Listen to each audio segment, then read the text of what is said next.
Okay, welcome to a new episode of Nate's MMA Corner. I'm Nate, and if you watch my show, you're in my corner. Today's episode is a pre-fight show for UFC Fight Night, Holm versus Aldana, and it's a UFC women's bantamweight clash in the main event, and this is a pre-fight rundown of the main card as always, so, with predictions, and let's get started. I'll make this a quick episode. So to kick off the main card in the middleweight division, we have Dequan Townsend versus Dusko Todorovic,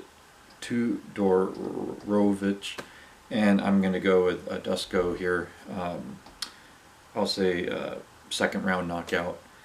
Then in the women's bantamweight division, we have Germaine de Randamie versus Juliana Pena.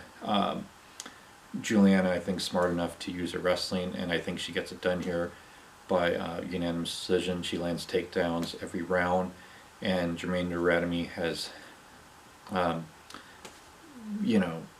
very sketchy takedown defense, and I think Juliana Pena uses her rock-solid MMA wrestling to get the job done here and play it safe.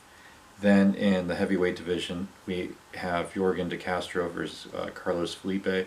I'm going to go with Yorgan De Castro here. I think he has good heavy hands, and he's just a good solid striker at heavyweight. Carlos Felipe, good, and I would say I'm going to give Yorgan De Castro a 60% chance of winning this fight. I think this one's a toss-up, kind of. I'm going to have a slight favoritism towards Yorgan De Castro. Then in the women's bantamweight division, in the main event, we have former UFC bantamweight champ Holly Holm going up against Irene Aldana.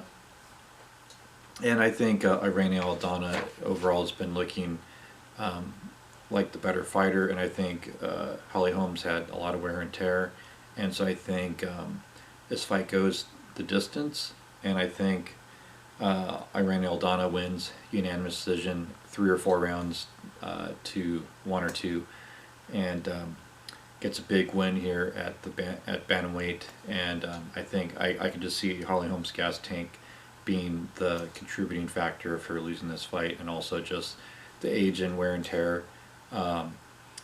She's had checkered past in her wins and losses column in the last few fights.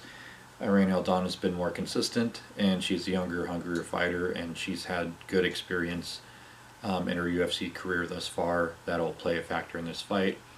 And I don't see this fight going to the ground, but if it does, I could see Irene Aldana maybe landing a takedown, and maybe Holly Holm landing a takedown, so it ends up equaling out there. But yeah, this will be a fairly competitive fight, but I'll say Irene Aldana squeaks out decision win here. And there you have it. There's my predictions for this card, and stay tuned as always for the post-fight show, and until then, see ya.